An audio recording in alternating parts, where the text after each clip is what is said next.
Please do not let my father fall asleep. The child's voice reached Sarah Miller before she saw the blood.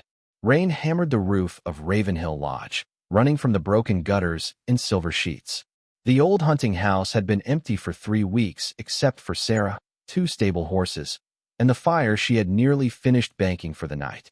Then someone struck the servant's door. Not loudly. Once. A pause. Then twice more. Sarah lifted the iron poker and crossed the kitchen. When she opened the door, a little boy stood beneath the rain. 6 years old, perhaps. His dark hair clung to his forehead. Mud covered his boots and the knees of his wool trousers. He held a small wooden wolf in one hand and gripped the sleeve of a man leaning against the stone wall with the other. The man was enormous. Even wounded, he seemed too broad for the narrow doorway. A torn black cloak hung from his shoulders, and wet leather armor pressed against a powerful frame. One arm held a small girl against his chest. The other covered the back of the boy's head as if danger might still come from the forest. A silver crossbow bolt protruded beneath his left shoulder. Blood ran between his fingers. "Hide the children first," he said. His voice was low, controlled, and close to breaking. Sarah looked beyond them. Torchlight moved between the trees. 4 flames, perhaps 5, coming closer. She pulled the boy inside. The man tried to follow, but his knee struck the threshold. Sarah caught his arm. He was far heavier than she expected. "Do not fall. I was not planning to." That is rarely how falling works. For one brief moment, his blue-gray eyes focused on her face. Then he carried the girl into the kitchen. Sarah locked the door and dropped the wooden bar into place. The little girl remained hidden beneath his cloak. Only pale fingers and a strand of brown blonde hair showed near his chest. "Is she hurt?" Sarah asked. "Silver smoke. And you?" "Less important." The answer told Sarah more than his clothing did. She pointed toward the table. "Sit." He did not move. "I need to see the children first. You need to remain standing long enough for me to help them." The boy stared at Sarah. Most servants lowered their voices around armed men. Sarah had spent too many years caring for her sick mother to waste time protecting a stranger's pride. The man finally sat. Sarah pulled the cloak back from the girl's face. Her breathing was shallow but steady. Gray dust shimmered along the hem of her small traveling cloak. Moon silver. Sarah had seen hunters use it to mark injured wolves through dark forests. Someone had placed it on the child deliberately.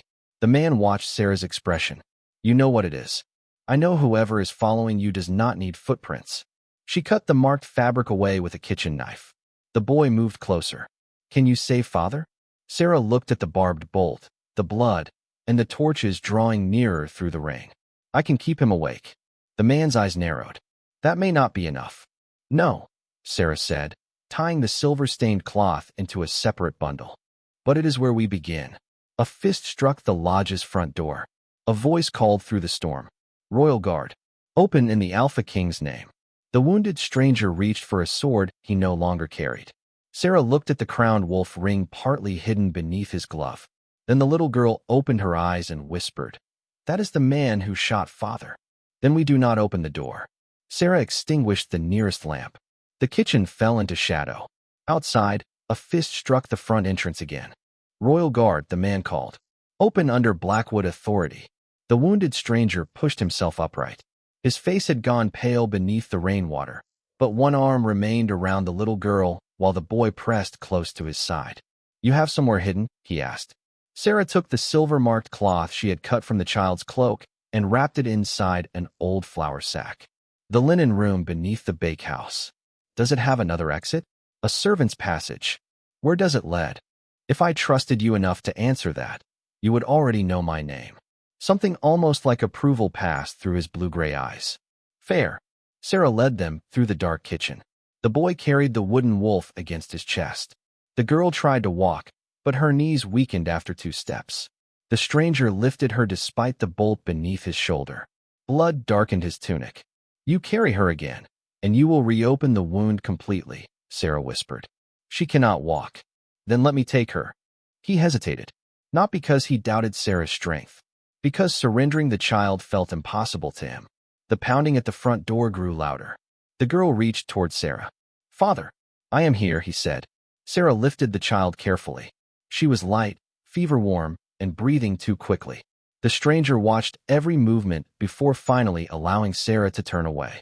They entered the old linen room behind the bakehouse. Shelves of folded blankets lined the walls.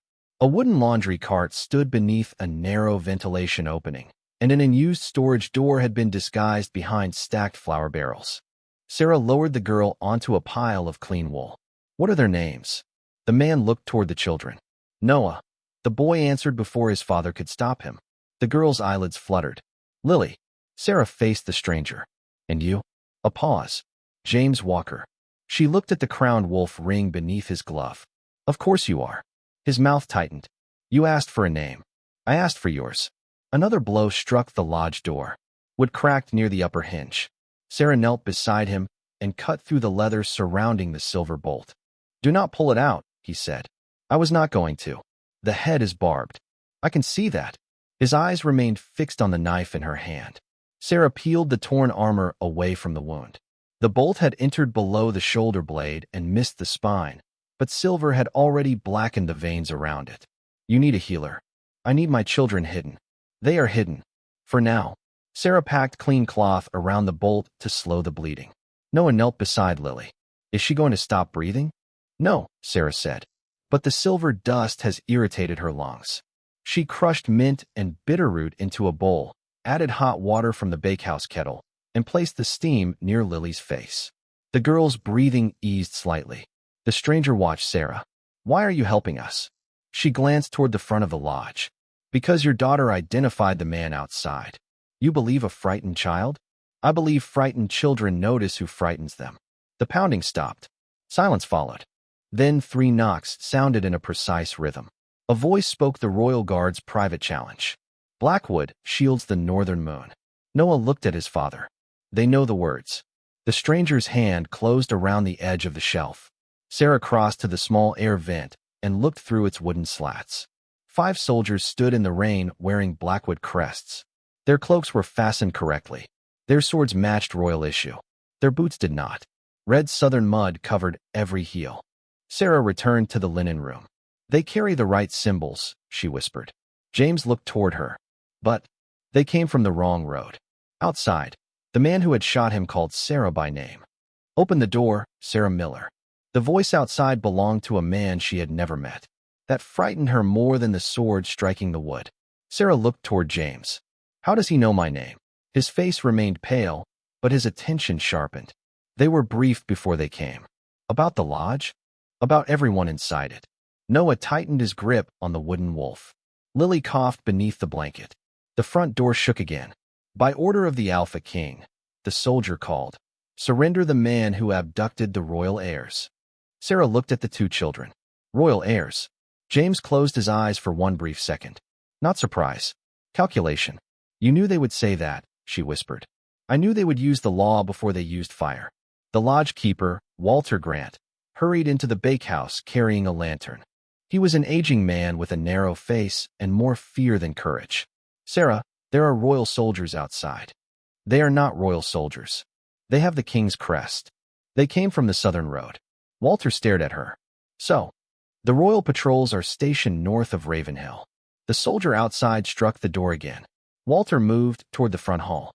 "We cannot refuse Blackwood authority." Sarah stepped in front of him. The little girl saw one of them shoot her father. Walter glanced toward James. Suspicion replaced fear. "What have you brought into my lodge?" James tried to stand. His injured shoulder struck the shelf, and the color drained from his face. Sarah caught him before he fell. Walter saw the crowned wolf ring beneath the torn glove. His expression changed. Not recognition. Greed. "That ring is worth more than this building." James covered it immediately. Sarah understood. Walter did not see a wounded father. He saw a reward. The front latch splintered. "You open that door," Sarah said, "and they will kill every witness inside." Walter looked toward the entrance, then toward the man bleeding across his linen stores. "What if he is the kidnapper?" Lily opened her eyes. "He is our father." The words were weak but clear. Walter hesitated. Outside, the soldiers began counting. 10. Sarah moved quickly. She removed Lily's silver-marked hem from the flour sack and tied it beneath the saddle blanket of the gray mare in the adjoining stable. 9. Noah followed her. "What are you doing?" "They are tracking your sister through the moon silver." Sarah opened the rear stall gate. She slapped the mare's flank. The horse bolted into the rain, carrying the silver scent toward the eastern forest. 8. Sarah returned to the linen room and lifted Lily into the laundry cart. Noah climbed beside her. He obeyed without argument. She covered them with folded blankets, leaving a narrow gap for air. 7. James pushed himself away from the shelf. I can walk. You can barely lie convincingly. He looked at her.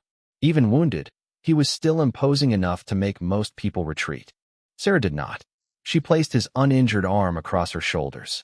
6. Walter reached for the front door bar. James's voice became low and dangerous. If you open that door, they will not leave you alive. Walter froze. 5.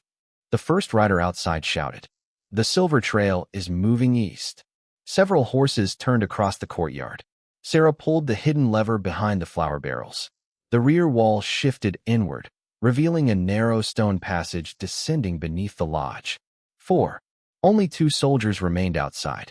The others had followed the marked horse. Sarah guided James toward the opening. Noah pushed the laundry cart behind them. Walter stared at the hidden passage. You never told me that was there. You never asked the servants how this lodge survived old sieges. The front door cracked down the center. Sarah shoved the cart through the wall. James stumbled at the threshold. She tightened her hold. Do not stop. Behind them, the remaining soldiers entered the lodge. One shouted her name. Sarah pulled the wall closed just as boots crossed the bakehouse floor. In the darkness, James leaned heavily against her. You should have handed us over. No, you do not know who I am. Sarah listened to the soldiers, searching only a few feet beyond the stone. I know who they are. A blade struck the hidden wall. Then another. The soldiers had found the passage. Keep the cart moving. Sarah whispered the order as the hidden wall shook behind them. Noah pushed from the rear while Sarah guided the wooden laundry cart down the narrow stone passage. Lily lay beneath the blankets, coughing softly. James moved beside them with one hand braced against the wall. The silver bolt had weakened him faster than he admitted. Another strike hit the concealed door. Mortar fell from the ceiling. How far does this tunnel go? James asked. To the old smokehouse beyond the western hill. Any branches? One beneath the kitchen stairs. Which direction? Sarah looked at him. The direction servants use when armed men are following. Despite the blood on his tunic, something almost amused entered his eyes. The wall behind them cracked. A blade broke through the wooden panel. Torchlight entered the passage. They are inside, a soldier shouted. Sarah seized the handle of the laundry cart. Run! The tunnel descended sharply. The wheels gathered speed. Noah lost his footing, but James caught the back of his coat before he fell. The movement pulled against the bolt beneath James's shoulder. He staggered. His knee struck the stone. Father! Noah cried. Sarah stopped the cart before it rolled beyond her reach. James tried to rise. His arm failed beneath him. Take the children, he said. No, you cannot carry all 3 of us. I am not carrying your pride. Sarah pulled a heavy oak bar from the wall. It had once secured the tunnel's storage doors during sieges. She pushed it beneath James's uninjured arm and used it as a support. Lean on this. I can still fight. You can barely argue while standing. Boots entered the upper tunnel. Sarah smelled lamp oil. The soldiers had brought fire. She dragged a small clay jug from an emergency shelf built into the passage wall. The oil inside had gone thick with age, but remained usable. What are you doing? James asked, slowing them. She poured a narrow line across the steepest section of stone, then scattered soap ash from a cleaning pouch over it. The first soldier rounded the corner at a run. His boot struck the slick floor. He fell backward into the man behind him. Both crashed against the tunnel wall, knocking their torch into a shallow drainage trench. Sarah pulled the cart onward. The soldiers shouted behind them. One recovered and raised a crossbow. James turned. Sarah saw the weapon first. She drove the oak bar upward. The bolt struck the wood instead of James's chest. The impact split the bar near its center. James stared at the iron point buried inches from his hand. You have done this before, he said. I have survived people who believed servants never prepare for danger. The tunnel opened into an old storage chamber. A stone door waited on the far side, sealed by years of damp and rust. Sarah pressed the release lever. Nothing moved. Behind them, the soldiers regained their footing. James handed Noah to her and placed both hands against the stone. The veins around his wound had darkened almost to black. "Stand back." His shoulders tightened. For one moment, Sarah felt something powerful move through the chamber, an invisible pressure that made the torch flames bend away from him. The stone door shifted, then stopped. James nearly collapsed. Sarah shoved the broken oak bar into the gap and pulled with him. Together, they forced the door open wide enough for the cart. Cold rain entered from the smokehouse beyond. Noah pushed Lily through first. Sarah followed, still supporting James. Behind them, the soldiers reached the chamber. One raised his torch toward the oil-soaked passage.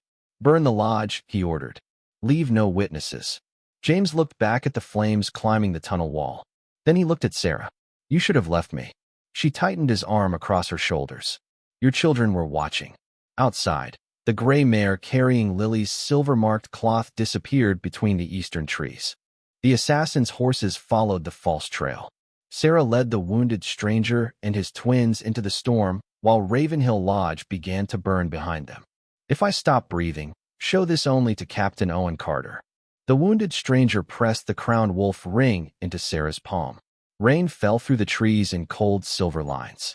Behind them, Ravenhill Lodge burned against the night, flames climbing through the roof Sarah had patched every autumn. She could not stop to watch it disappear. Noah pushed the laundry cart along the muddy path, while Sarah supported James beneath his uninjured arm. Lily lay beneath the blankets, her face pale and her breathing shallow. The false silver trail had drawn most of the assassins east. It would not deceive them forever. James stumbled. Sarah tightened her grip. "Stay awake." "I am awake." "You are speaking with your eyes closed." "That is not the same thing." His weight shifted heavily against her. Silver had spread through the veins around the bolt, darkening the skin beneath his torn tunic. Every step weakened him, yet he continued looking toward the cart instead of the wound.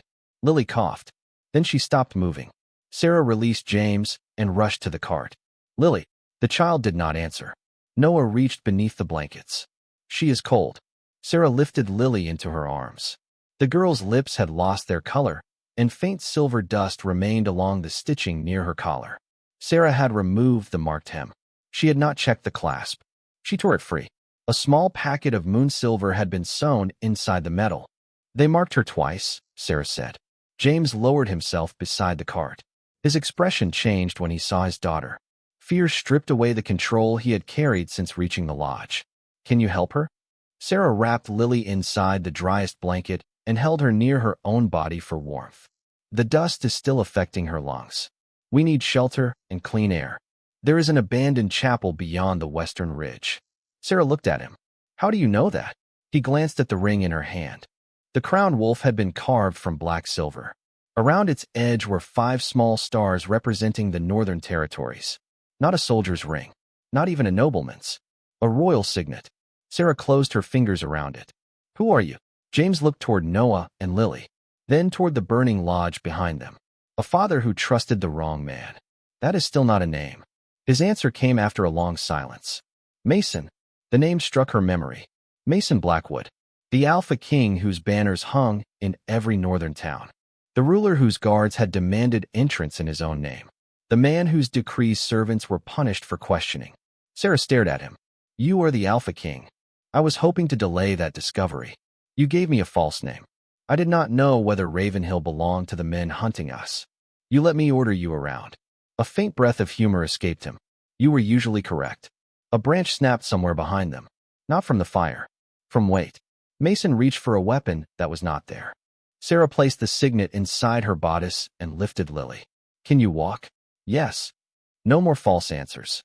He looked at his children, then at the dark ridge ahead. With help, Sarah moved beneath his arm again. Noah gripped the cart with one hand and his father's sleeve with the other. Together, they left the burning lodge behind. Somewhere in the forest, hunting horns began calling the assassins back from the false trail. Sarah had rescued a wounded stranger. Now she understood why an army wanted him dead. Put down the child and step away from the Alpha King. The command came from the chapel doorway. Sarah turned slowly. 6 soldiers stood beneath the broken stone arch, rainwater running from their Blackwood cloaks. Unlike the men at Ravenhill Lodge, their boots carried gray northern mud. Their sword knots matched. Their shields bore fresh scratches from riding through the forest. At their center stood Captain Owen Carter. Sarah recognized him from the royal coins kept behind the lodge counter. Broad-faced, dark-haired, with a scar beneath his right eye. His sword remained drawn. Lily lay unconscious in Sarah's arms. Noah stood beside Mason, who had collapsed against the abandoned altar moments after they reached shelter. The Alpha King's breathing had weakened, and the black veins around the silver bolt had spread toward his neck. "We need a healer," Sarah said. Owen's gaze moved from Mason to the twins, then to the crowned signet visible in Sarah's hand. "Where did you get that?" "He gave it to me." A second group of riders entered behind the guards. The man leading them wore a dark green cloak fastened with the silver badge of the Royal Beta. Jonathan Hale dismounted before his horse fully stopped. He was older than Mason, narrow-faced and controlled, with black gloves and the scent of pine resin following him into the chapel. Lily stirred against Sarah. Her fingers tightened around Sarah's sleeve. "That smell," she whispered. Sarah looked at Jonathan. "Black pine. The same scent on the silver bolt." Jonathan crossed the chapel with practiced urgency. "My king." He knelt beside Mason, but his eyes first searched the unconscious man's hands, looking for the signet. Sarah closed her fingers around it. Jonathan noticed. Captain Owen did too. "Take the woman into custody," Jonathan ordered. Noah stepped in front of Sarah. "She saved us." Jonathan's expression softened for the guards watching. "You have been frightened, young prince. She may have convinced you of many things." "She cut the silver from Lily's cloak," Noah said. "She hid us from your soldiers." "My soldiers?" "The men with Blackwood crests," Sarah answered. "One of them shot Mason." Jonathan rose. "You addressed the Alpha King by name?" "I did not know he was the Alpha King when I found him bleeding outside my kitchen." A guard approached with iron restraints. Owen lifted one hand. "On what charge?" Jonathan produced a folded order bearing the royal seal. "Abduction of the heirs. Assault upon the Alpha King. Theft of his signet. Destruction of Ravenhill Lodge." Sarah stared at the document. The lie had been prepared before the fire. "She did not burn the lodge," Noah said. Jonathan ignored him. A soldier removed Lily from Sarah's arms and carried her toward the royal healer waiting outside. Sarah resisted only long enough to ensure the child was held carefully. Then the restraints closed around her wrists. Jonathan searched her cloak and found the crowned wolf ring. "There," he said. "Proof." Mason made a low sound beside the altar. Every guard turned. His eyes opened, unfocused at first. Then they found Sarah. Not Jonathan. Not Owen. "Sarah, remove her chains," he whispered. Jonathan leaned closer. "My king, you are injured." The woman kidnapped. Mason's gaze shifted toward his beta. Weakness clouded his face, but authority remained in his voice. "She carried my children through fire while the men holding my crest tried to kill them." The chapel fell silent. Jonathan's jaw tightened. Mason reached toward Sarah, though he lacked the strength to lift his hand fully. "Sarah." He remembered her name. Before he spoke the name of the man who had ruled beside him for 15 years. "The woman is not to be judged before sunrise." Mason's voice was weak, but every person inside the royal healer's chamber heard it. Blackwood Keep had not slept. Guards filled the corridors. Healers carried steaming bowls, silver drawing herbs, and bloodied cloth through the western tower. Outside the locked chamber, the council demanded answers before fear spread across the 5 territories. Inside, Sarah sat beneath guard beside the far wall. The iron restraints had been removed at Mason's command, but red marks remained around her wrists. Noah refused to leave her side. Lily slept in the adjoining bed, breathing more easily now that the moon-silver clasp had been removed. One small hand remained wrapped around Sarah's finger. Mason lay beneath heavy blankets while the royal healer worked around the barbed bolt under his shoulder. "The silver has entered his blood," the healer said quietly. "He may suffer confusion, lost memories, or false recognition until it is removed." Jonathan Hale stood near the foot of the bed. Then his words cannot be trusted. Captain Owen's expression hardened. "You speak quickly against your king." "I speak for the safety of the realm." Jonathan placed the sealed arrest order on the healer's table. The maid was found carrying the royal signet. Ravenhill Lodge burned after she concealed the heirs. The Alpha King was discovered wounded in her company. Every hour we delay gives her allies time to escape. Sarah looked at the document. The wax was flawless. The lie beneath it was not. Noah rose. "She did not take us." Jonathan turned toward him with practiced patience. You were frightened. She put Lily in the linen cart. The chamber quieted. Noah continued. She cut the silver from her cloak. She sent the horse east so the bad men would follow it. She came back for father when the tunnel was burning. Jonathan's eyes moved toward Sarah. Only once. Mason saw it. His breathing remained shallow, but memory returned in fragments. Sarah pressing cloth around the bolt. Sarah ordering him to sit. Sarah carrying Lily while he could no longer lift her. Sarah pulling him through the stone door when leaving him would have saved her. He opened his eyes fully. Remove her chains, he said. They are already removed, Owen replied. Then remove every guard assigned by Jonathan. The beta's face became still. My king. Mason turned his head toward him. You carried the order that led men to my route. Jonathan stepped closer. The route was changed for your protection. By whom? The council. Owen answered before Jonathan could. No council order exists. Silence settled across the chamber. Sarah looked toward Jonathan's black gloves. Pine resin clung faintly to one cuff. The same scent from the bolt. Mason followed her gaze. He did not yet have proof, but he had survived long enough to recognize fear hiding beneath loyalty. Jonathan straightened. You are wounded and uncertain. Mason's hand closed around the blanket. I remember what matters. He looked at Sarah. She did not know my name. Then at Noah and Lily. She knew only that my children were afraid. Jonathan's jaw tightened. Mason forced himself upright despite the healer's protest. And while she carried them to safety, you arrived with an order accusing her before anyone had questioned a single witness. Owen moved beside the bed. What do you command? Mason's eyes remained on Jonathan. Seal the beta's records. Inspect every route order issued this month. No prisoner is moved, no witness questioned, and no royal seal accepted without Captain Owen's approval. Jonathan's expression finally cracked. Only slightly. Enough for Sarah to see. Mason looked toward her again. You stood between my children and the men wearing my crest. His voice lowered. Now help me discover who taught them where to find us. The arrow carried the wrong bird. Sarah held the silver bolt beneath the armory lamp. Captain Owen stood beside her while two trusted guards watched the sealed evidence table. Beyond the iron door, Blackwood keep prepared for a council meeting Jonathan had demanded before sunset. Mason remained in the healer's chamber. Weak, not helpless. He had ordered Sarah to investigate with Owen while pretending the silver still clouded his memory. Jonathan believed the Alpha King could no longer identify his attacker. That belief was the only advantage they possessed. Sarah turned the bolt slowly. 3 dark feathers had been bound behind the iron head. Royal crossbow bolts use hawk feathers, Owen said. These are hawk feathers. No. She separated one beneath the light. The tips were cut to resemble them. A pale stripe appeared near the shaft. Falcon, Owen said. Hail falcon. Jonathan's family crest showed a hunting falcon descending through black pine branches. Owen's face hardened. The evidence was suggestive. Not enough. Sarah examined the dried resin securing the feathers. The scent reached her before she touched it. Black pine. The same smell on Jonathan's gloves. A knock sounded at the armory door. Noah entered first, holding Lily's hand.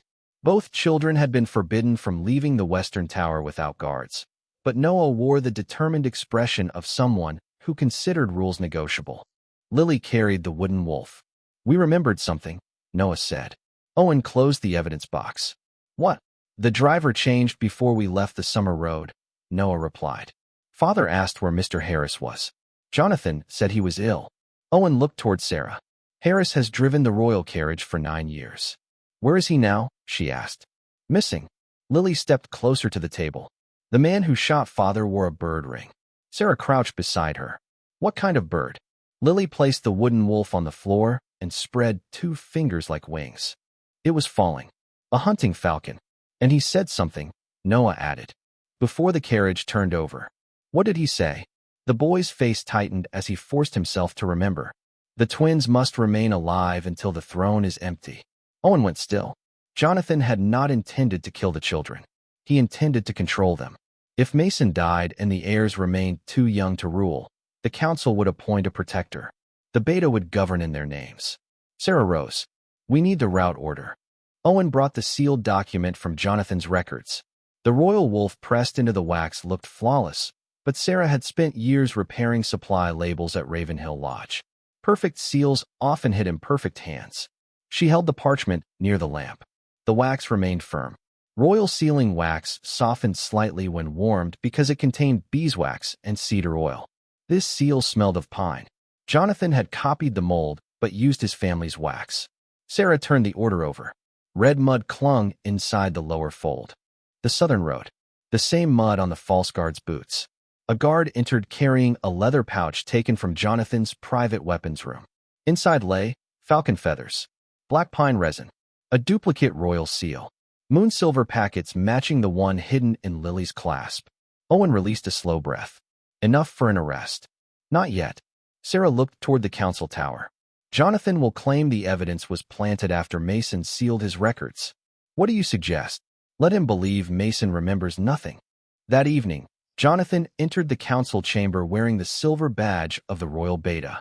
Mason sat beneath the Blackwood banners, pale and unsteady, his injured arm bound across his chest. Sarah remained behind the servants' screen with Owen and the twins. Jonathan bowed. My king, the council must appoint a protector until your mind recovers. Mason looked at him as though struggling to recognize his face. Jonathan's shoulders relaxed. He placed a prepared decree on the table. I will carry the burden until the heirs come of age. Behind the screen, Sarah saw black pine resin beneath his seal. Mason reached for the decree. Then he looked directly toward the place where Sarah waited. The trap was ready. She did not kneel because she did not know I was king. Mason's voice changed the moment Jonathan placed the decree before him. The weakness disappeared. He straightened beneath the Blackwood banners, broad shoulders filling the carved throne despite the bandages crossing his chest. His injured arm remained bound, but his blue-gray eyes were clear. Jonathan froze, only for one breath. Then he smiled. My king, the healer warned that silver might cause sudden confusion. Mason looked at the prepared decree. You wrote that my mind was unfit before the bolt was removed. The council required protection. You required my throne. The chamber doors closed. Captain Owen stepped from behind the servants' screen with 6 trusted guards. Sarah followed, carrying the silver bolt inside a folded cloth. Noah and Lily remained beside her, each holding one of her hands. Jonathan's gaze found the twins. His expression tightened. You brought children into a trial? No, Sarah said. You brought them into your conspiracy. A murmur passed through the council. Jonathan turned toward the nobles. This maid abducted the heirs, stole the royal signet, and manipulated 2 frightened children. Sarah placed the bolt on the evidence table. The feathers were trimmed to resemble royal guard hawk feathers. Owen set a second bundle beside it. These came from the beta's private weapons room. Falcon feathers, black pine resin, moon silver packets, a duplicate royal seal. Jonathan's smile vanished. Evidence placed there after the king ordered my records seized. Sarah unfolded the false route order. The wax carries your family's pine resin. Red southern mud was pressed inside the fold. The men who attacked Ravenhill wore the same mud on their boots. Coincidence? Noah stepped forward. You changed our driver. Jonathan looked at him. The boy's voice shook, but he continued. You said Mr. Harris was ill. Then the new driver took us onto the Southern Road. Owen placed another document on the table. We found Harris alive in an abandoned toll house. He testified that Jonathan's men imprisoned him before the journey. The council began whispering. Lily released Sarah's hand and approached the evidence table. She pointed toward Jonathan's ring. The man who shot father wore that bird. A hunting falcon descended across the silver band. Jonathan covered it too late. You were choking on moon silver, he said. You cannot remember clearly. Lily looked at Mason. He said we had to stay alive until the throne was empty. Silence fell. The words revealed the purpose behind the attack. Mason dead. The twins alive, but too young to rule. Jonathan appointed protector. Jonathan reached beneath his cloak. Owen drew his sword. Royal guards seized the beta's arms before he could pull free the narrow blade hidden at his waist. Jonathan struggled once, then stopped. Mason rose from the throne. The effort cost him. Sarah saw the pain cross his face, but he remained standing. You used my seal to guide assassins to my children, he said. You used my authority to accuse the woman who saved them. Then you asked the council to hand you power before my blood had dried. Jonathan looked toward Sarah. She is a maid. Mason descended the steps. And that is why you failed. He stopped beside her. You planned for soldiers, nobles, and royal guards. You did not plan for a woman who knew the southern mud on your boots, the silver sewn into a child's cloak, or the servants' walls beneath Ravenhill. Jonathan was forced to his knees. Mason faced the council. Sarah Miller found me wounded and holding my children. She did not know my rank. She did not know my lands. She knew only that 2 children were afraid and their father could no longer protect them alone. Noah leaned against Sarah. Lily took her hand again. Mason continued. She hid them before treating me. She questioned men wearing my crest. She returned for me when leaving would have saved her life. He turned toward Jonathan. You attacked your king. Then he looked at Sarah. She saved a stranger. The council formally stripped Jonathan of title, land, military authority, and royal protection. Guards led him from the chamber to await trial for treason, attempted murder, unlawful seizure of the heirs, and the destruction of Ravenhill Lodge. When the doors closed, Mason placed a silver key on the evidence table. Ravenhill will be rebuilt, he said, not as a hunting lodge, as a protected refuge for travelers, servants, and children in danger. Sarah looked at the key. I offer you authority over it as royal keeper of refuge and passage. You will inspect every order involving the movement of my heirs and report directly to the crown. And if I refuse, the lodge is still rebuilt. Your freedom remains yours. Sarah studied him. Then every royal travel order must require 2 independent seals. Agreed. And no servant will be punished for questioning a suspicious command. That becomes law. She accepted the key. Later, after the council departed, Mason found her beside the sleeping twins. Why did you return for me? He asked. Sarah adjusted Lily's blanket. Because your children were watching. Mason looked at Noah's wooden wolf resting between them. Then I have spent every day since trying to become the man they believed you had saved. The second seal is genuine. The first one is not. Sarah held the travel order beneath the morning light. 3 weeks had passed since Jonathan Hale's arrest. Blackwood Keep had begun changing in visible ways. Every royal journey now required 2 independent seals. Servants could question suspicious commands without punishment. Captain Owen inspected route changes personally, while Sarah received copies of every order involving Noah and Lily. The silver key to Ravenhill Lodge hung at her waist. The lodge itself was still being rebuilt. For now, Sarah worked from a small chamber beside the royal map room, surrounded by route ledgers, wax samples, guard rosters, and reports from roadside shelters. A young kitchen maid stood before her desk. Her name was Emma Reed. She held a folded order with both hands. The head steward told me to prepare food for 12 guards leaving through the eastern gate, Emma said. But the supplies were requested for children. Sarah examined the parchment again. The lower seal belonged to Captain Owen. The upper one appeared to carry Mason's crowned wolf. Almost perfectly. What made you question it? Sarah asked. The bread. Sarah waited. Emma swallowed. Soldiers receive black loaves for long travel. The order requests honey bread, warm milk, and dried apples. Food chosen for frightened children, not armed men. Mason entered from the adjoining council chamber wearing a black tunic and leather bracers. His injured shoulder had healed enough for him to move without a sling, though he still favored the arm when reaching. Emma immediately lowered her eyes. Sarah did not. The Eastern Gate order is false, she said. Mason approached the desk. My seal is on it. A copy of your seal. He studied the wax. The crowned wolf looked correct. Sarah turned the document sideways. The outer border is too smooth. Your true signet carries a small fracture beside the wolf's hind paw. Mason looked at his ring. A narrow line marked the silver. He had never noticed it. Captain Owen arrived moments later. The real Eastern Order was canceled yesterday, he said. No guards should be leaving. A bell sounded from the courtyard. Sarah crossed to the window. 2 covered wagons waited near the eastern gate. Men wearing royal cloaks stood beside them. One wagon moved. A child's hand appeared briefly between the canvas flaps. Mason's expression hardened. Close the gate. Owen gave the signal. Iron chains rose across the archway before the wagons reached it.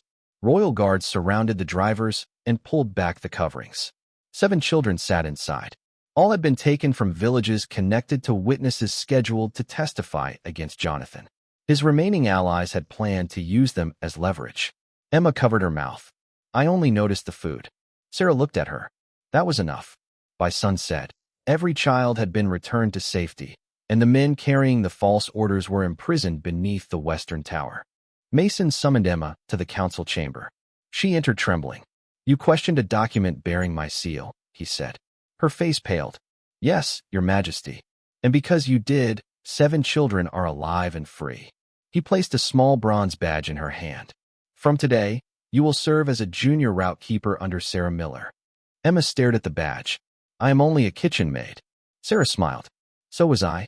Later, Mason found Sarah alone in the map room, marking the eastern road in red ink. "You trusted her immediately," he said. "I inspected what she brought. There is a difference." "There must be. Listening is not blind belief. It is refusing to dismiss someone before examining the warning." Mason pulled a plain wooden chair beside her desk. Not the carved chair prepared for a king. "What should we change next?" Sarah looked at him. Months earlier, he might have issued a command. Now he asked. She placed the false order between them. "We teach every servant how to identify a seal. And every officer? We teach them that being questioned is not the same as being disobeyed." Mason considered the lesson. Then he reached for the wax samples. "Begin with me." Sarah moved her chair closer and showed him the fracture beside the crowned wolf. Outside, guards protected the castle walls. Inside, the Alpha King learned that sometimes a kingdom was saved by a kitchen maid who noticed the wrong kind of bread. "The children are missing from the passenger list." Emma Reed placed the refuge ledger on Sarah's desk. 6 months had passed since the false Eastern Gate order. Ravenhill Lodge had been rebuilt from black stone and old oak, no longer a hunting house reserved for nobles. Its doors remained open to travelers, servants, and families escaping danger along the northern roads. Sarah now divided her time between the lodge and Blackwood Keep. That morning, 12 villagers had arrived in a covered wagon bearing 2 genuine travel seals. The names of every adult appeared in the ledger. The children did not. Sarah looked through the window. 3 young boys sat near the hearth eating honey bread. A little girl slept beneath Lily's cloak while Noah showed her his wooden wolf. "Who prepared the list?" Sarah asked. "A route clerk named Andrew Vale," Emma replied. "He said children did not require registration. They do now." Captain Owen entered from the courtyard. "The driver claims they were rescued from a burned village." "Which village?" "He will not say." Sarah closed the ledger. People hiding children did not always mean to harm them. Sometimes they feared the law more than the danger behind them. She crossed the common room and knelt beside the oldest boy. "What is your name?" He looked toward the wagon driver, not toward the woman who had brought him food, toward the man holding his fear. Sarah understood. "You are not in trouble," she said. "But I need to know who told you not to speak." The driver moved toward the door. Owen blocked him. The boy whispered. "He said the Beta's men would find our mothers if we used our real names." Jonathan's remaining network. Sarah rose. "Where are the mothers?" The driver reached beneath his coat. Mason caught his wrist before the hidden knife cleared the fabric. The Alpha King had entered through the open lodge door without ceremony, wearing travel leathers and a dark wool cloak. He forced the man against the table while Owen removed the weapon. The driver broke quickly. For women who had testified against Jonathan were being held inside an abandoned toll house. Their children had been moved to Ravenhill as leverage before the final trial. Within an hour, Owen's guards surrounded the toll house. By sunset, the women were reunited with their children beneath Ravenhill's roof. Noah and Lily helped carry blankets. Emma entered every name into the refuge ledger. Mason stood beside Sarah near the restored servant's door. "You built a place where frightened children could arrive without being turned away," he said. "We built it.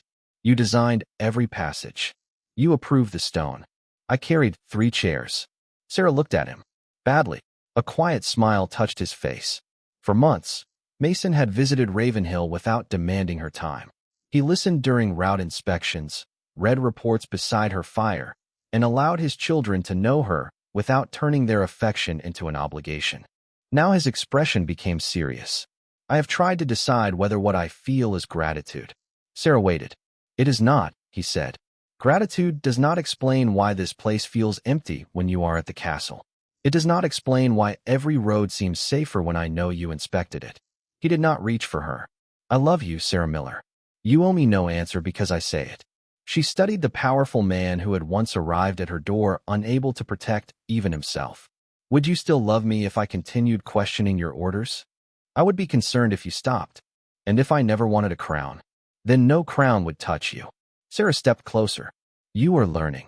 Slowly, she placed one hand against his face and kissed him. Behind them, Lily whispered too loudly to Noah, I told you she would. Sarah drew back. Mason closed his eyes briefly. Then the twins began laughing beside the refuge ledger, where every rescued child finally had a name.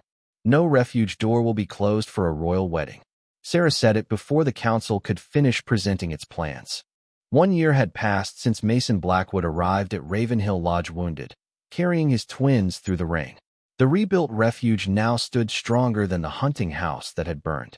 Black stone walls surrounded warm common rooms, open kitchens, hidden passages, and sleeping chambers reserved for travelers who arrived without money or protection. Every child entering Ravenhill received a name in the refuge ledger. Every royal travel order required 2 independent seals. Every servant had the right to question a command that placed someone in danger.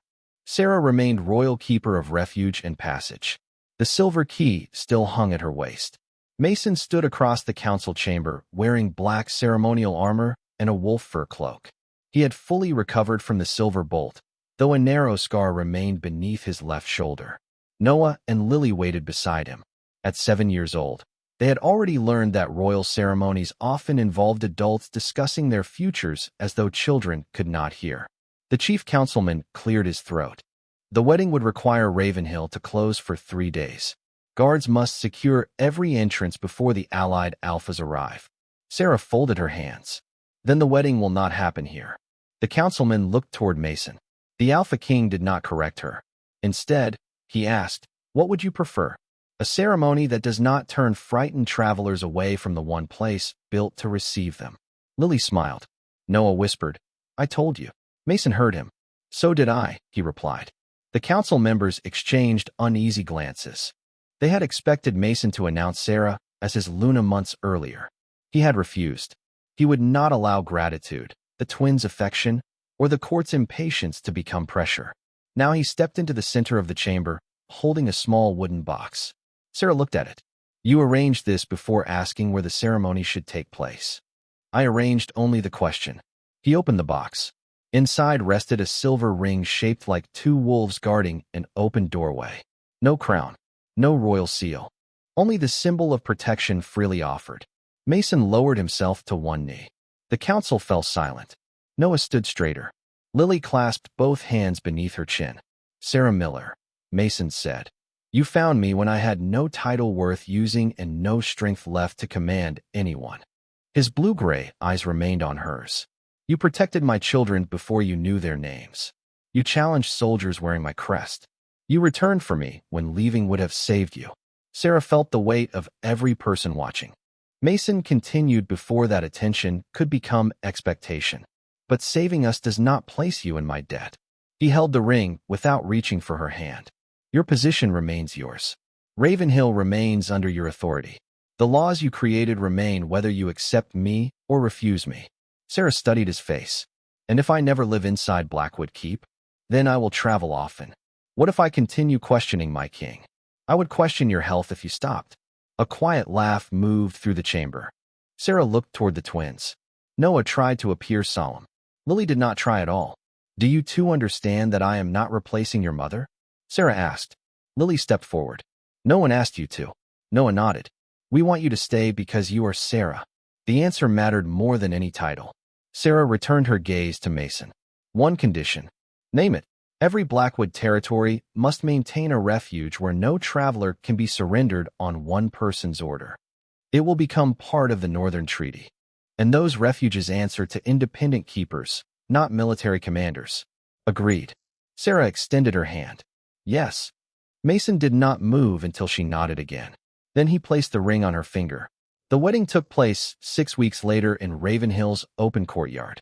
The refuge doors remained unlocked. Travelers watched beside nobles. Servants stood among guards. Emma Reed carried the double-sealed marriage record, while Captain Owen inspected every entrance without blocking one. Sarah wore a cream medieval gown beneath the silver key of her office. She accepted the narrow Luna crown only after placing it on her own head. Noah carried the rings.